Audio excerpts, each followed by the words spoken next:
Эки көп бет. Дагы эле ойноп отурасыңарбы? Дагы келди. Түнү менен отурдуңарбы? Билесиң, ашыккан калганча деген. Башыңа. Кимге утуп атасыңар деги? Мен. А ким утулуп атат? Иә. Утулгандар барбы?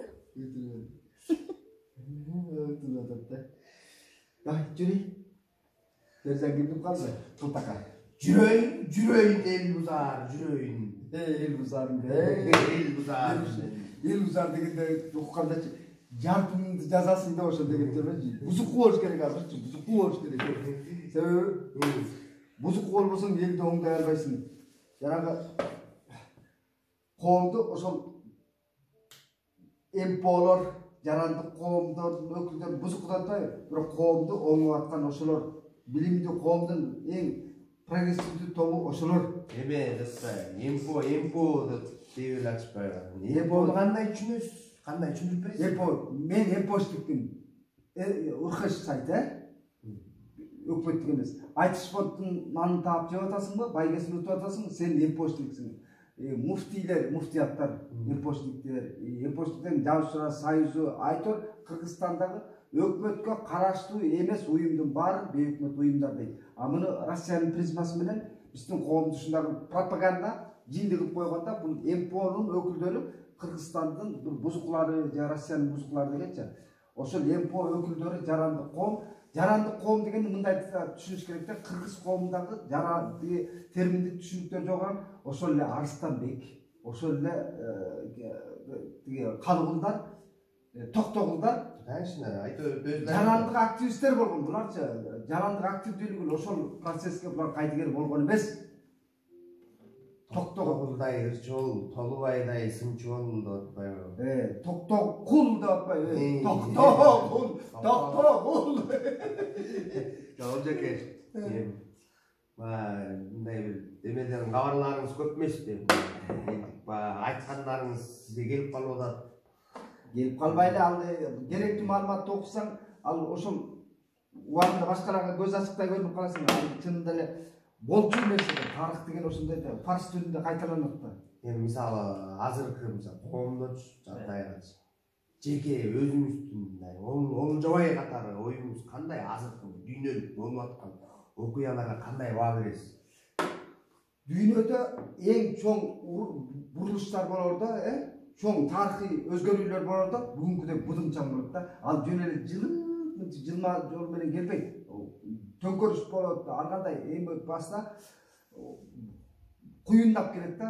Заман азыр ошондой куюндап турган кезде буга коркуп кереги жок. Бул жерден СССР кулаган күнү дагы 90-жылдардын тегерендечи коом бүгүнкүдөй акыбалда турган. Кремлди карашты билбей, же өз алдынча эгемендик курушту билбей, акыбал мындан да оор болгон. Азыр деле ошондой акыбалда турабыз деп ойлойм да. Бийлик тобундагылар да ошентип турат. Коомдагы окуй Россиядан колубузду кантип үзөбүз деген. СССРга көзү жеткен эмес көбүнчө кулапкалардын. Анан Горбачевду желмогустай көрүшкөндө бул Американын агенти меселе биз эгемендикке ээ болуп калганыбызга 1000 мертебе алкышташыбыз керек. Горбачевгочу. Горбачев болгондо кан төгүү жолу менен гана жетмексиң эгемендиккечи. Ал эркиндиктин мына жер кысын бошотуп койду эле. Мына ошо менен өз алдынча эгемендик курабыз деген дымакка жеттик да кан төгүүсүз. Биз акындар ырдап турбайбызбы? Тиги коондой башы жылмакай Горбачев бузган союзду. Атаң ошо Горбачев болбосо мага эгемендикти ким алып келмек? Анализ кылбайт да кыргыздын тарыхы. Жолун болдурлар.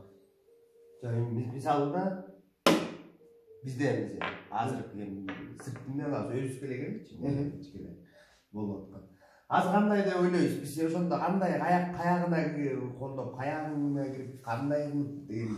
Азыр каягына колдогондо биздин немелер эки жакка карап турат да, ордодочу. Путинсиз Россияны колдошубуз керек да. Путин тактан кулаганда жанагы биздин четте жүргөн мигранттарга моундай турмуш керек. Азыр жөн эле жер сабап атышпайбы мигранттар үчүн согушка кеткенин каалап атабы? Ким каалап атат? Чырактай балдар, кырчындай жаштар өмүрү кырылып атат. 18-19 жаштагыларды контракт менен кол коюп кетип атат. Контракт дегендин өзү эмне? Өлсөм Rossiya бийлигине doğum yok деген кепти. Ал кагаз түрүндө сен контрактка кол коюп, канча акчага кол койгону менен ал сен өлүп алгандан кийин сокур тиіп пайдасы барбы? Путин кеткенден кийин Россиянын курамындагы өлкөлөр, КМШ курамындагы өлкөлөрдүн баарына эркиндик келет. Кичине эркин дем алабыз. Борбор Азия, Кавказ элдери. Баят. Bir sürü öğrenciler getirdik anlamlarında. Otalып турабыз, otalып. Emeci. No, Finlerçi. Niçin lazım mesela o şartın yürüyün adamsın ya. Emeler denerim adam koy. Bu programmaları da Finlerдің өніп кеткені, бұларда жарандық қоғам күшті болған үшін жарандық қоғамдар ячейка болып көп бұйышы бұл бойынша ұрқештен оқасы болады. Өткенде жарияладым ба? Финдердің өніп кеткені, білім беру тармағы бұл үшін алдыға кеткені. Көрсе бұлардың ең фокусы жарандық қоғам сүйреп шығып кеткен қоғамды. А бізде ошол қоғамды сүйреп кетер жарандық қоғамды бейбіт ұйымдарды жек көріп атпайбы? Тескерисинче мамлекеттин келечегине чиновниктер мээси жетпейт. Ошол жарандык коомдун активисттери, жарандык коом деген эмне? Бул кайдыгер эмес, чыдап отура албаган коом болчу. Агындык, мындай агын суудай кыймылды каалап турат. А беркилер чалчык суудайда көлчүктө болуп, ордо жылгысы келет. А көлчүк суу сасып кетет. Коом бошотуп сасып жатат да, көлчүк суудай болупчу. Төле баштады. А бузуклар деген мага окшоп, ошентип Keçkinde okul boş gitti. Давай жүр.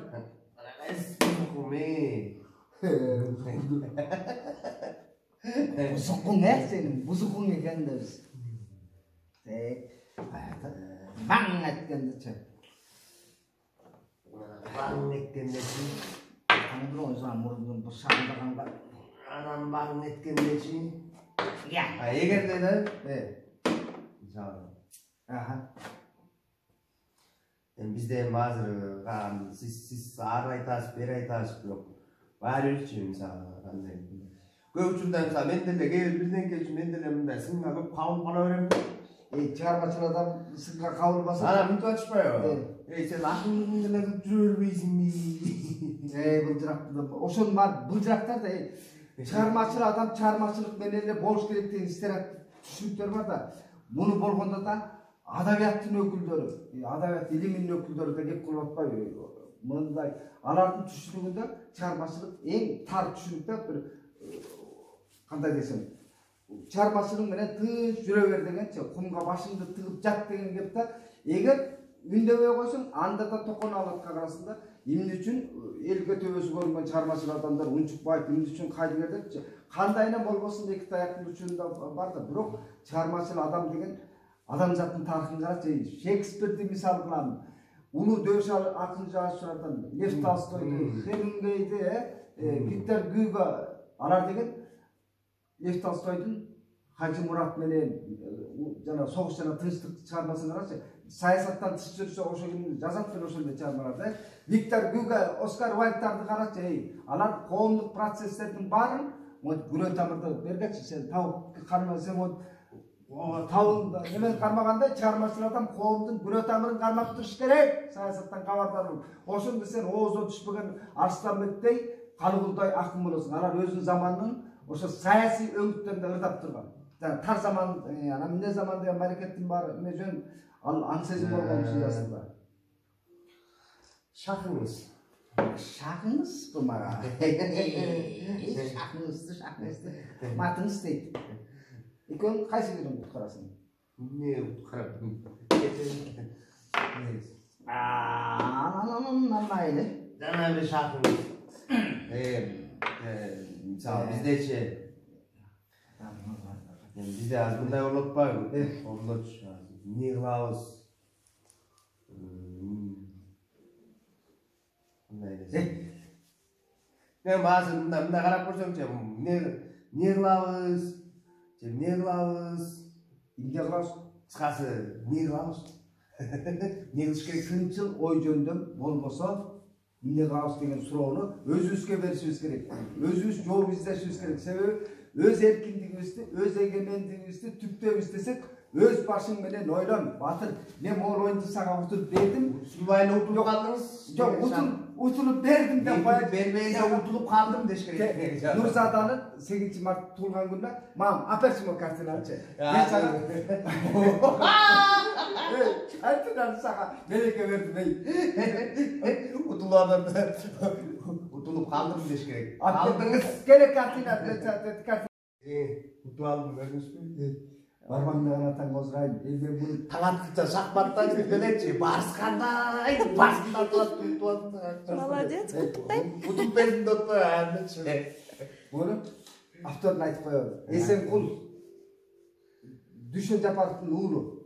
Oşonun kartinasıma belek vergende biroq sen geleceğine ben 8 Mart'ta belek kılım beripte sen ta çarmasılığına olgan юбилейліктағы мамилем ана келіншегіңе 8 Мартқа ушуну Ай бар ана мен Эсенкулга айтып коеюн таанып калбасын ал мага береке берген да бирок сенде булбулдай азыркынын токтогундай сайрап турган ырчыга булбулдун сүрөтүңө карап коеюн ушу үйүндө турсун Утыр үйдүндө айта албай жана мелек өрүндө атасың. Мейлен деп. Бар бала.